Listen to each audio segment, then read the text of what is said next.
नहीं है सत्यप्रकाश जी। दरअसल ये खतरनाक आतंकवादियों का गांव है। पिछले 10 दिनों से हमने इस गांव की नाकाबंदी करके रखी हुई है। ना ही कोई इंसान अंदर जा सकता है, ना ही कोई बाहर आ सकता है।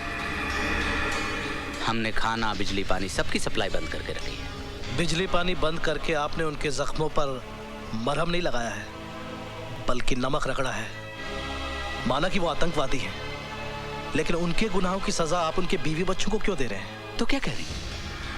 इन दरिंदों को खुला छोड़ दें और इनसे कहें कि जाओ जाकर मासूमों की जान लो। आज जिन्हें आप दरिंदा कह रहे हैं, कभी वो भी मासूम थे। कहीं कोई अत्याचार तो हुआ है जो मजबूरन उन्होंने हथियार उठाए। गोली का जवाब गोली सरहद पे अच्छा लगता है, घर के आंगन में नहीं। घर के आंगन में इंसान बसते हैं, आदमखोर जानवर नहीं। ये लोग सुधरने वाले नहीं हैं। ये आपका विश्वास है, और मेरा विश्वास ये है कि जब डाकू रत्नाकर वाल्मीकि बन सकता है, तो ये लोग क्यों नहीं बदल सकते? एक बात और डीआईजी जय सिंह राणा साहब, ये लोग मुझ पर गोली चलाए भी तो आपकी फौज गोली नहीं चलाएगी। शर्मा जी लाइए। लीजिए। वंदे मातरम, वंदे मातरम, वंदे मातरम, वंदे मातरम।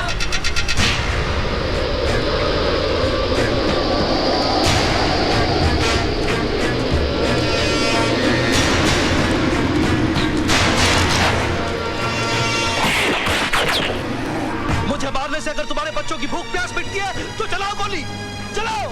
राजी, इसके हाथ में क्या है? कहीं गोला बारूद तो नहीं?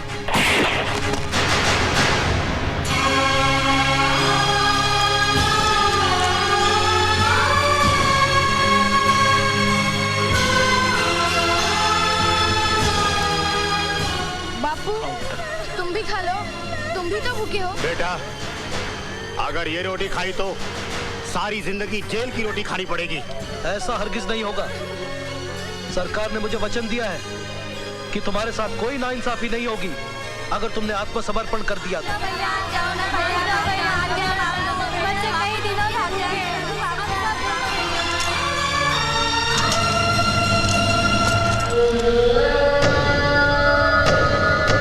हमारा हुकूमत का पैगाम है तुम्हारे लिए राणा साहब।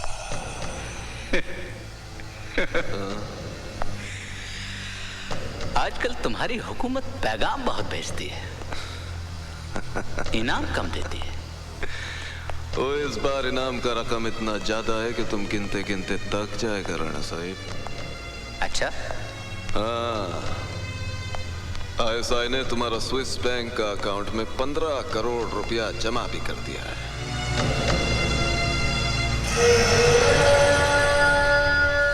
इतने पैसों के लिए तो मैं अपनी माँ को भी मार डालूं। वो तुम्हें अपना माँ को नहीं, अपना बाप सत्यप्रकाश को मारना है, जो आतंकवाद को खत्म करना चाहता है। कब? 15 अगस्त को। अगर मैं आज मार दूं तो? राणा साहब, तुमको जख्मों पर नमक रगड़ना नहीं आता। 15 अगस्त को जब पूरा हिंदुस्तान आजादी का जश्न मना रहा होगा, उस वक्त मौत का धमाका होएगा तो बात ही कुछ और होएगा। अच्छा, ले सकते हैं, पी नहीं सकते हैं? कोई बात नहीं, कोई बात नहीं। ओए, तूने मेरे 250 रुपए गिरा दिया यार। ओए, धक्का तुमने दिया। ओए, मैं तेरे को पछाणिया, तूने पहले भी मेरे को मारा था और तेरी वजह से मेरी गर्दन टेढ़ी हो गई, 1 वे ट्रैफिक हो गई है और तू मार के सिग्नल तोड़ के भाग गया। ओए बिल्लो, ओ देख बिल्लो, मैंने पकड़ लिया इसको। ओए बिल्लो, जल्दी आ जा, नहीं तो ये फिर मारेगा मेरे को। ओए बिल्लो, ये वही हथियार वाला है। हाय, मेरे गुलेर को मार के अपने मोया तेरा कुछ ना रहे। ओए चुप कर, ओए गर्दन ठीक हो गई है, गर्दन ठीक हो गई है। ले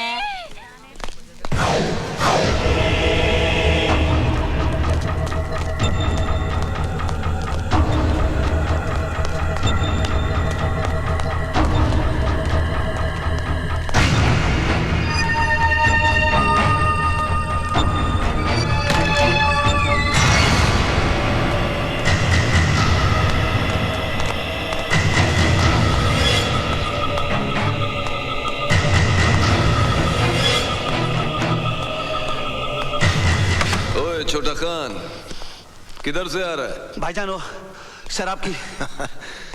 एक दिन तेरा ये शराब का आदत हम सबको खतरे में डाल देगा।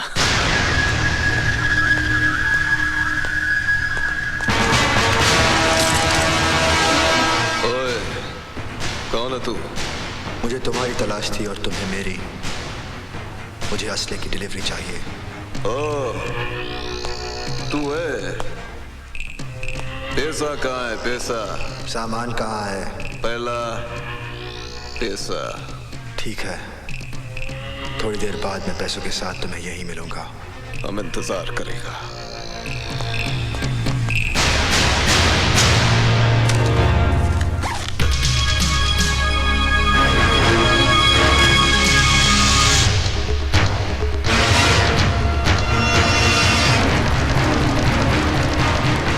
तुम यहाँ?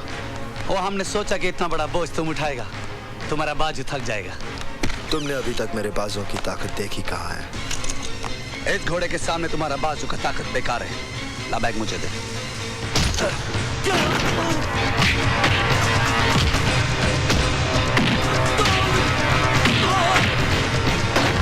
ये क्या हो रहा है? अभी तक कुछ तैयारी नहीं हुई है।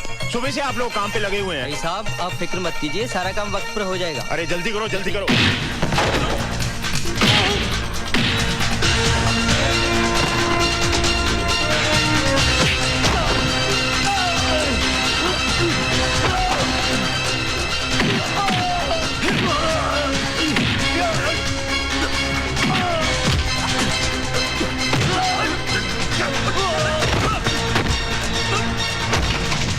संभल के हल्दीराम, शगुन के लड्डू है, कहीं गिर न जाए।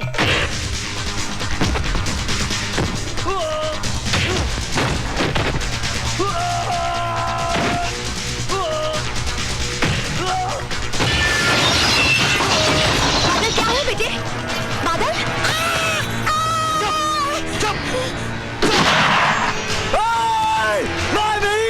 छोड़ दे मेरी माँ को! जबर! मेरी माँ को कुछ मत करना! छोड़! बहुत बुरा होगा! बहुत बुरा होगा! छोड़! छोड़ मेरी माँ को! छोड़! इसे मार दूंगा मैं!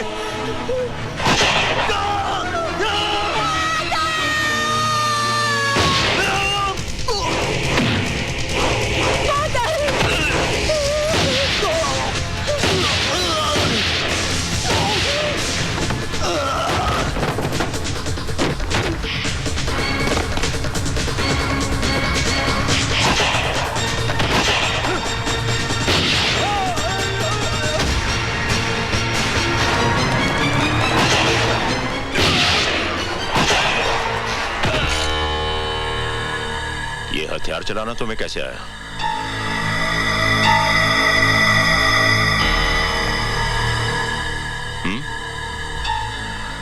वो माँ जी की जान खतरे में थी, इसलिए।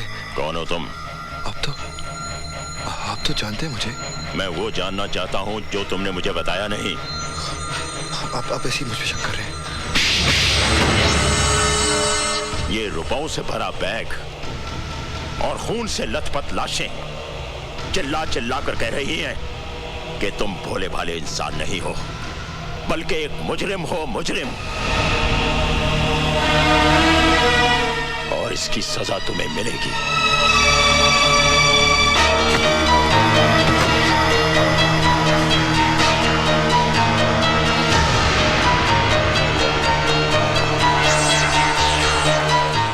मांगेराम। जी साहब जी। जब तक मैं वापस ना आऊं इस पर कड़ी नजर रखना। जी साहब जी। और कोई भी अंदर ना जाए। जी साहब जी। कुछ लाशें भी गिरी हैं। तुम पुलिस और एम्बुलेंस लेकर फौरन यहाँ पहुंचो, बाकी मैं बाद में बताता हूँ। नहीं माँ जी। हट जा मांगे।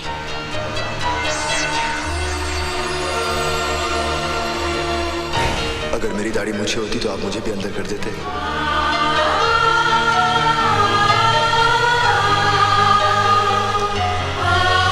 नहीं,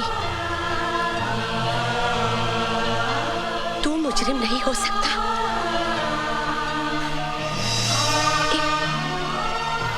एक माँ की आंखें कभी धोखा नहीं खा सकती। बच्चे। बोल बेटे, कौन है तू?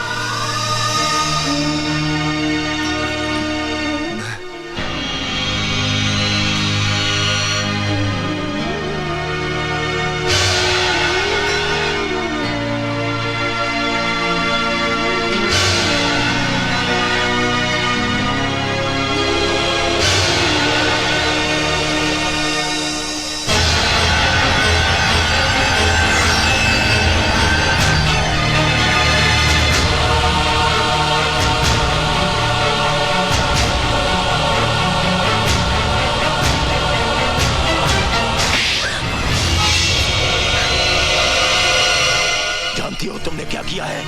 मैंने वही किया जो एक माँ को अपने बेटे के लिए करना चाहिए। वो मुजरिम है, आतंकवादी, आतंकवादी है वो। हाँ हाँ, वो आतंकवादी है। जो उसके साथ हुआ वो आपके साथ हुआ होता तो आपके हाथ में भी हथियार होता और आपके माथे पर भी लिखा होता आतंकवादी।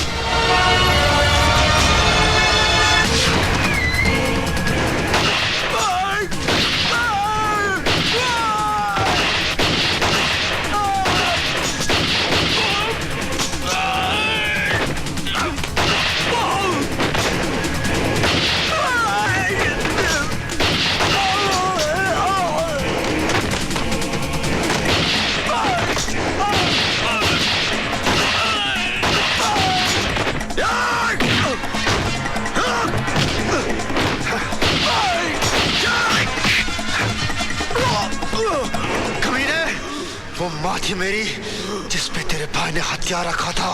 माँ थी मेरी, माँ।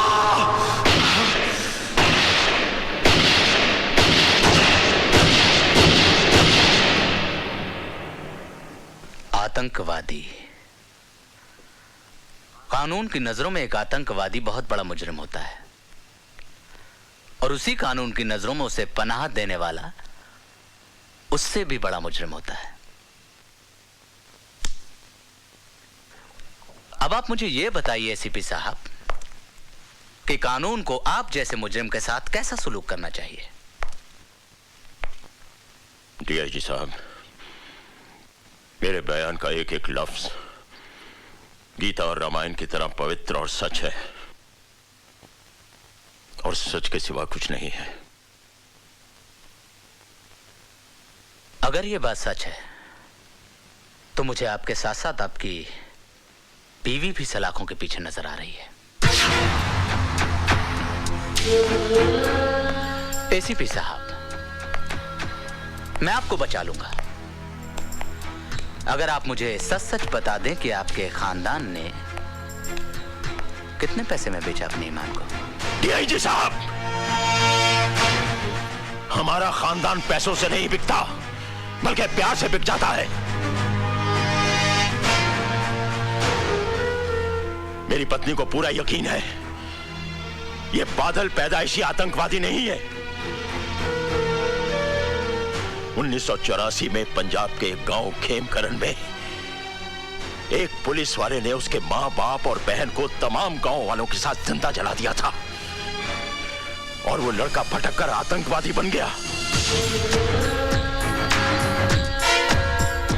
वो सुंदरनगर मासूमों की जान लेने के लिए नहीं आया है, उसे तलाश है तो सिर्फ उस पुलिस वाले की।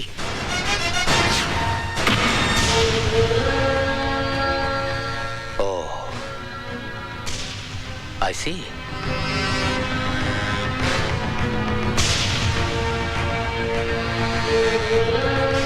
अब आपका क्या इरादा है? आप उस पुलिस वाले को गिरफ्तार करेंगे या उस आतंकवादी को? उस पुलिस वाले को तो सजा भगवान देगा, लेकिन इस आतंकवादी को सजा मैं दूंगा। मैं जो कह रहा हूं ध्यान से सुनो। हर bus stand, railway station, highway पर नाकाबंदी कर दो। वो आतंकवादी किसी भी सूरत में भागने ना पाए, समझे? बादल को देखते ही उसे गोली मार दो। Shoot at site. मार डालोगे उसे? पुलिस वाले हो ना, मार डालो। उसने मेरे विश्वास को धोखा दिया है सिमरन, मेरे भरोसे को तोड़ा है। आज के बाद इस दिल में कोई नहीं रहेगा, कोई नहीं। बादल भैया की शादी रानी से नहीं होगी दीदी।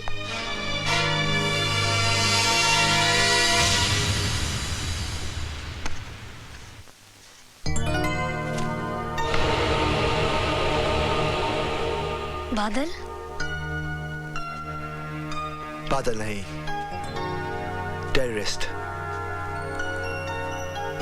तुम्हें टेररिस्ट देखने का बहुत शौक था ना? देखो, तुम्हारे सामने खड़ा है। मुझे समझ में नहीं आ रहा है, तुम कैसी बहकी बहकी बातें कर रहे हो? मैं वो नहीं जो तुम समझ रही हो। दरअसल पुलिस के रिकॉर्ड में मेरा नाम राजवीर है, एक आतंकवादी। मैं सुंदरनगर सिर्फ इसलिए आया था क्योंकि मुझे उसे खत्म करना है जिसने मुझे आतंकवादी बनाया। इससे पहले कि पुलिस मुझे अपनी गोलियां का निशाना बना ले, मैं उसे मिटा दूंगा, हमेशा हमेशा के लिए। और हमारा प्यार, हमारी जिंदगी, उसके बारे में तुमने कुछ नहीं सोचा? मेरी सोच, मेरी समझ, मेरा प्यार, सब कुछ मेरी मौत के साथ खामोश हो जाएगा, क्योंकि मेरी जिंदगी का मकसद है इंतकाम, सिर्फ इंतकाम। और मैं कुछ नहीं। फिर हम लोग क्यों मिले? क्यों साथ में सपने देखे? Why? ये एक युद्ध की शुरुआत है। मेरी जिंदगी की उम्र किसी भी वक्त अपना दम तोड़ सकती है। मेरा साथ तुम्हारा कल नहीं, मेरा अंत मेरे सामने है। मुझसे दूर रहो।